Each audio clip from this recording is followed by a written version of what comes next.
नमस्कार, मक्की टाइम्स में आपका स्वागत है। मैं हूं नागेंद्र जम्वाल। बात करेंगे जम्मू की, तो आपको बता दें जम्मू कश्मीर यूटी प्रशासन ने अभी हाल ही में जो वादा किया 10,000 से ज़्यादा नौकरियां देने का, और उसके लिए इन्होंने अभी हाल ही में प्रेस वार्तालाप जो प्रिंसिपल सेक्रेटरी हैं रोहित कंसल उन्होंने की, और उसमें उन्होंने साफ़ तौर पर बताया कि पहले जो है 10,000 नौकरियाँ जो है वो दी जाएंगी, और क्लास 4 की पहला जो है इंस्टॉलमेंट के तौर पर क्लास 4 को दिया जाएगा। मैं बातचीत करूंगा इस बारे में, इस संदर्भ में यूथ लीडर हैं पैंथर्स पार्टी के प्रताप सिंह, इनसे ये जानेंगे कि जम्मू के युवाओं को क्या फ़ायदा होगा इन नौकरियों से, क्योंकि क्लास 4 की आप नौकरियां दे रहे हैं, उसमें अब जाहिर सी बात है पढ़ा लिखा यूथ भी आएगा। आपने रिटन एग्ज़ाम जो है वो रखा है, डेली वेजर्स को आपने 5 नंबर देना है, और उन लोगों को आपने 5 नंबर देने हैं जिन लोगों के घर से कोई भी वहाँ परिवार का गवर्नमेंट एम्प्लॉय ना हो, और साथ में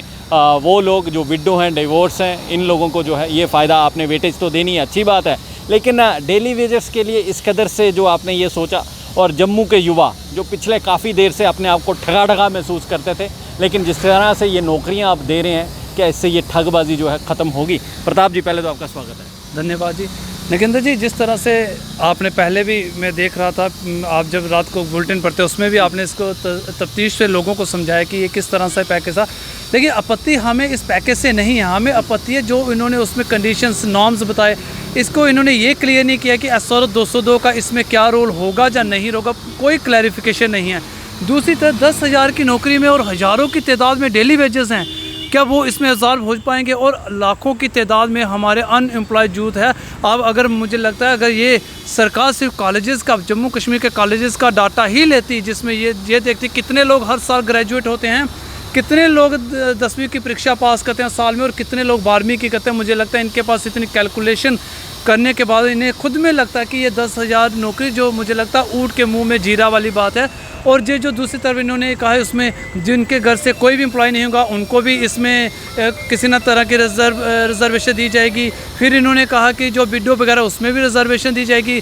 तो मुझे लगता है 10,000 की नौकरी में कहाँ कहाँ ये करेंगे। और सबसे बड़ी बात, इसमें एक क्राइटेरिया नहीं है कि क्लास 4 में क्या ग्रेजुएट वाला भी अप्लाई करेगा, क्या पोस्ट ग्रेजुएट वाला भी होगा?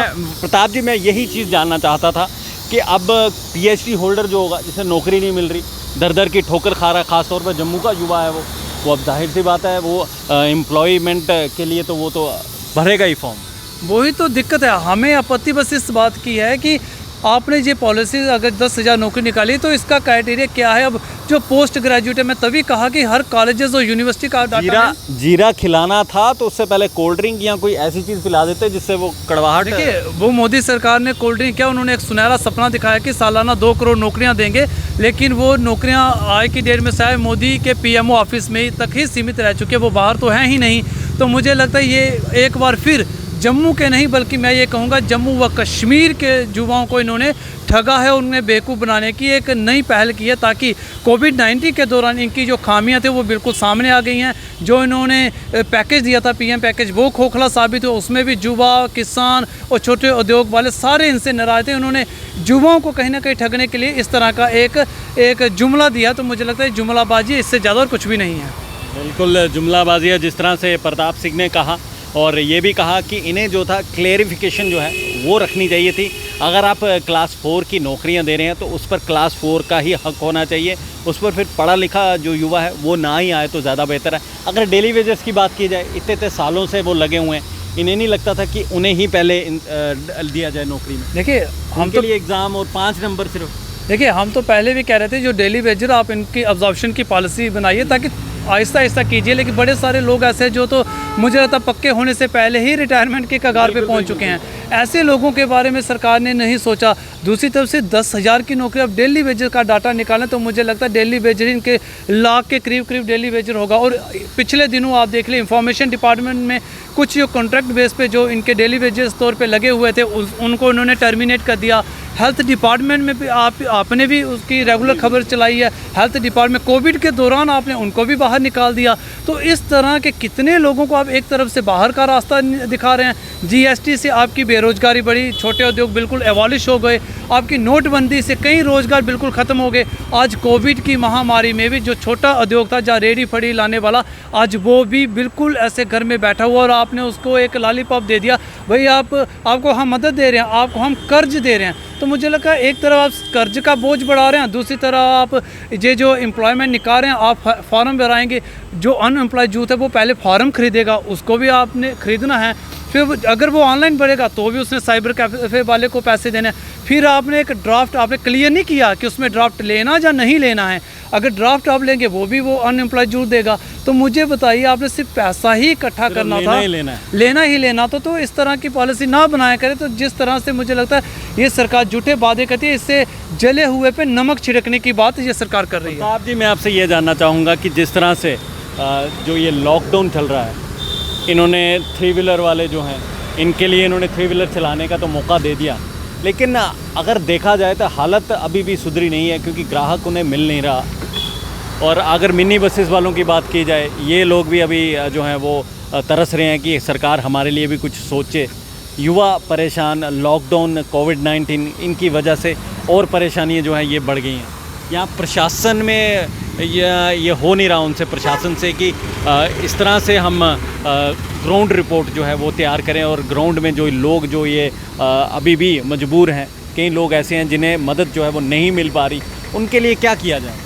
देखिए नगेंद्र जी, आप पिछले दिन जब ये कोविड की महामारी, आप अक्सर फील्ड में रहे, आपने देखा कि किस तरह से मजदूर पलायन कर रहे हैं, किस तरह से लोग जो थे, बड़ी सारी संस्थाएं जिन्होंने राशन भी बांटा, बड़े सारे काम किए। लेकिन मुझे ये बता दीजिए कि ये जो सरकार ने जो पिछले दिन आती पैकेज है, इसमें आप देखिए किसी तरह का भी किसी को इन्होंने वहाँ पे किसी तरह की सहूलियत नहीं पहुँचाई है। इन्होंने कहा कि हमने मनरेगा के तहत हमने 20,000 करोड़ रुपया दिया, वही मनरेगा जिसको 2014 में प्रधानमंत्री ने बिल्कुल फेल पॉलिसी कहा था। आज जाके उस मनरेगा में, और वो भी ये कहते हैं कि वहाँ रोज़गार बढ़ेगा, जॉब्स बढ़ेगी। जब किसी के पेट में अन्न नहीं होगा, जब किसी के घर में राशन नहीं होगा, तो वो काम किस तरह से करेगा? तो मुझे लगता है इनकी जो पॉलिसी, जो सही इश्यूज़ इन्होंने एड्रेस करने चाहिए थे, वो नहीं कर पाए हैं। और युवाओं के लिए जो रेडी फड़ी वाला था, जहाँ फिर जो ऑटो चलाने वाला था, इन लोगों को किसी तरह से जो डायरेक्ट सहूलियत देनी थी सरकार ने, वो देने में मुझे लगता है असमर्थ रही। और सिर्फ बंगलों में बैठ के, दिल्ली के बंगलों में बैठ के जो अपने ऐलानात करते हैं, तो मुझे लगता है इनसे बेटर, और हम लोगों से जो राजनीतिक दल से, मुझे लगता है राजनीतिक दल से भी ज़्यादा नगेंद्र जी, आप अक्सर जो फील्ड में निकलते हैं, आप जिस तरह मरकरी टाइम्स को आप लीड करते हैं, उस चैनल को आप प्रमोट करते हैं, तो आपने भी बड़ी सारी स्टोरीज़ देखी। पॉलिटिकल तरीके से हमें हट के अगर साइड रखा जाए, तो आप भी बखूबी जानते हैं कि ज़मीनी स्तर पे क्या हालत है। तो मुझे लगता है सरकार को ज़मीनी स्तर पे पहले हालात को मापना चाहिए था, फिर ऐलानात करने चाहिए थे। सिर्फ ऐसे ऐलानात करने जो लोगों तक पहुँचे ही नहीं, तो मुझे लगता है इसका कोई भी तुक नहीं बनता है। प्रताप जी, अब आखिरी सवाल, पैंथर क्या करेगी इन युवाओं के लिए? लड़ेगी दोबारा से? देखिए, पैंथर का काम ही लड़ना है। देखिए, हम एक बार सरकार में थे, तो आज की डेट में इतिहास को पूरे हिंदुस्तान में ये एक रिकॉर्ड था, और हर्षदेव जी को देश में नहीं बल्कि विदेश में सम्मानित किया गया था।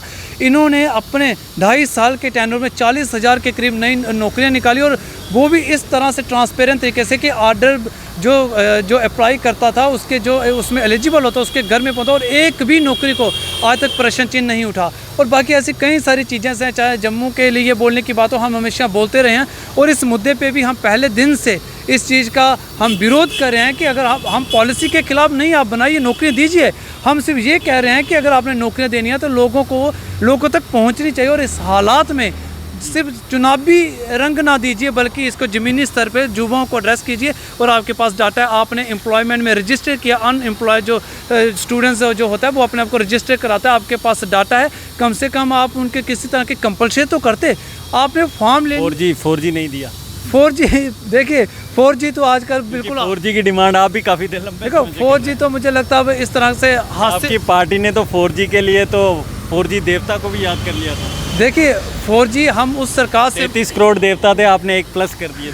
देखिए, हम उस सरकार से मांग कर रहे हैं जिस सरकार में कॉन्स्टिट्यूशन, जिस सरकार ने कानून की धज्जियां उड़ाई, आप देखिए 5 अगस्त के बाद जिस तरह से हर्षदेव जी ने आपको पिछले दिन ब्रीफ भी किया, 138 कानून बना दिए। हालांकि लेजिस्लेटर का काम होता है, विधायक का काम होता है विधेयक बनाना चाहिए। तो आजकल तो अफसरशाही चल रही है, घर में बैठ के कानून बन रहा है। तो मुझे लगता है ये सरकार 4G, देखिए 4G से भी इम्पॉर्टेंट था कि आप पहले लोगों की दुख को समझिए, लोगों के हालात को समझिए और उनकी मदद कीजिए। लेकिन आपने कहा जी ऑनलाइन पढ़ाई शुरू कर देंगी, या ऑनलाइन आप फॉर्म अप्लाई कीजिए, डोमिसाइल भी आप ऑनलाइन करवा रहे हैं, लेकिन इंटरनेट सुविधा नहीं देंगे, लेकिन ऑनलाइन कीजिए। भाई साहब ऑनलाइन कैसे चलेगा, मुझे ये समझ नहीं आती।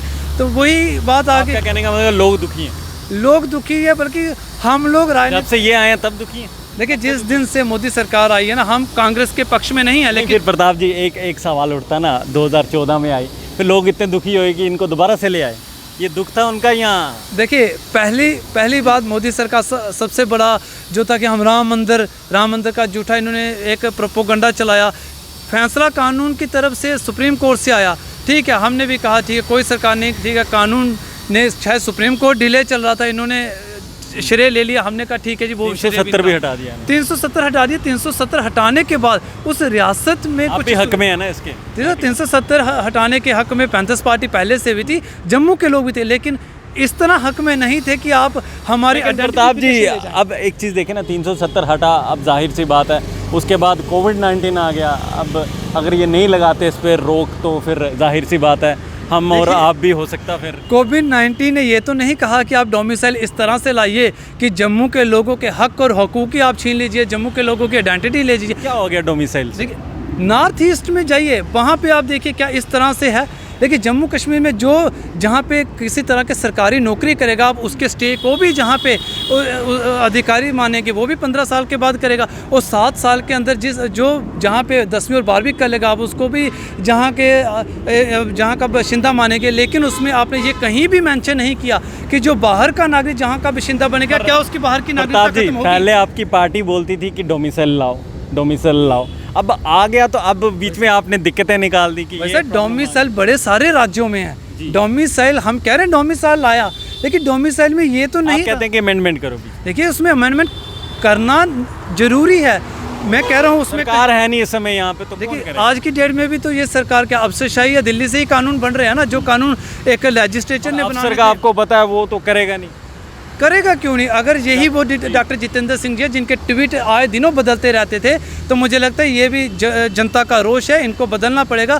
और सबसे बड़ी बात है, इस कानून में कहीं भी मेंशन नहीं है जो बाहर का जहाँ पे नागरिक बनेगा क्या उसकी बात से सदस्यता कैंसिल होगी या नहीं, ये इसमें मेंशन नहीं है। हमारी जो बेटियाँ बहनें जो बाहर उनकी शादी होती, क्या उनके अधिकारों के लिए इन्होंने कोई मेंशन नहीं किया हुआ है। तो मुझे लगता है इस तरह से जो नौकरी करता है उसको कैसे करने की जरूरत नहीं है, वो तो मिल गया ना उनको अधिकार। मेरी बात, लेकिन जम्मू के लोगों से तो छिन गया ना। हमारा डोगरा सर्टिफिकेट था, आइडेंटिटी थी, मुस्लिम भी लेता था, ईसाई भी लेता था, क्रिश्चियन भी लेता था, हर एक जाति धर्म का लेता था। मुझे लगता है उसको ख़त्म करके आपको कौन सा आपने तीर मार लिए। हिंदुस्तान के साथ जम्मू कश्मीर पहले भी था, उस स्वर्गीय महाराजा हरि सिंह जी ने जब असेशन नहीं हुआ था तब जाके विदेश में कहा था मैं सबसे पहले भारतीय हूँ, आपने तो उनका भी मान नहीं रखा। जब आप आए थे उस समय सत्ता में, तो आपने क्यों नहीं लाया? देखिए हमने उस तरह भूल नहीं गए सत्ता की बुक, आप अगर कुर्सी बुला गई। आप अगर उस असेंबली के मिनट्स देखेंगे ना, आज भी पैंथर्स पार्टी के विधायकों ने उस समय भी कहा फॉर्मेलिटी के लिए कहा। देखिए हमें ऐसे पैंथर कोई भी बात होती है सड़क पे उतर आती है, 2 मिनट बाद सड़क पे होती है, हंगामा करती है। लेकिन उस समय जो था टाइम पास, देखिए उस समय हम 5 साल 6 साल निकाल सकते, जम्मू कश्मीर 6 साल के लिए सरकार बनती, हम 6 साल निकाल सकते थे, लेकिन हमें 2.5 साल के बाद बाहर आने की मजबूरी क्यों पड़ी? क्योंकि जब इन्होंने कॉमन मिनिमम प्रोग्राम जब नहीं हुआ तो तब हम बाहर आए। लेकिन देखिए ये वो भारतीय जनता पार्टी है जो आज सरकार के लालच में आप देखिए इन्होंने आप पार्टी को अपनी पार्टी को बना दिया। आज एडवाइजरी तरह की जो र्यूमर चल रहा है, हम उसकी पुष्टि तो नहीं करते, लेकिन जिस तरह से र्यूमर, यही वो एनसी पीडीपी के लोगों के साथ मिक्सचर बना के आज ये इस तरह का प्रोपोगंडा चला रहे हैं। लेकिन पैंथर्स पार्टी वाहिद एक पार्टी थी जिसने सत्ता का लालच छोड़ के हम सरकार के बाहर आके हमने फिर विरोध किया, और आज की डेट में भी आप देखिए हम पूरी तरह से विरोध। लास्ट में आप मुझे बताएं कि अब क्या करना चाहिए, डोमिसाइल पे क्या करना चाहिए, आप लास्ट में बता दीजिए। देखिए इस तरह का डोमिसाइल हमें जम्मू कश्मीर के लोगों को एक्सेप्ट नहीं है, इसको अमेंडमेंट करनी पड़ेगी। क्या लाना चाहिए चीज़ें? देखिए इसमें जो जम्मू के लोगों के हक और हकूक़ है, जम्मू के लोगों के अधिकार हैं, उसको सुनिश्चित करना पड़ेगा। ये सरकार को सोचना पड़ेगा, और नहीं सोचेंगे तो जनता के रोष का इनको सामना करना पड़ेगा। बहुत बहुत शुक्रिया। ये थे प्रताप सिंह, पैंथर्स पार्टी के युवा लीडर हैं। जिस तरह से इन्होंने कहा कि जो ये डोमिसाइल इन्होंने लाया है, इसमें जो है अमेंडमेंट जो है वो करना ज़रूरी है, लाजमी है, नहीं तो आपको जो है जम्मू के युवाओं का रोष जो है वो सहना पड़ेगा। फिलहाल मुझे यानी नागेंद्र जम्वाल को इस समय आप यहाँ से दीजिए इजाज़त। शुक्रिया।